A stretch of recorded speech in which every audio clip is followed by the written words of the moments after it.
Сар шинийн сайхан өдрүүд үргэлжилж байна.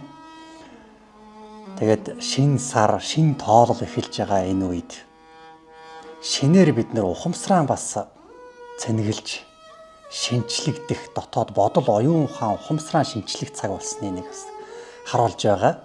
Манай сургалтанд суугаад олон хүмүүс тэгж хэлдэг.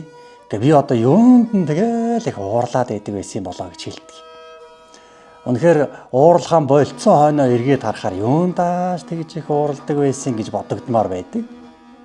Ингэж одоо юун ухаанаа ухамсараа зан арын шингаа шинчилжээж бидний бие махбод маань амьдрал маань ахуй маань өөрчлөгдөн шинчлэгдэнэ. Ингэж шинчлэгдээчээ гэдгийг харуулж байгаа нэг баяр бол энэ цагаан сар, энэ шин тоолол шинээр эхлэечээ гэдгийг сануулж байгаа нэг сайхан баяр гэж бодож байна.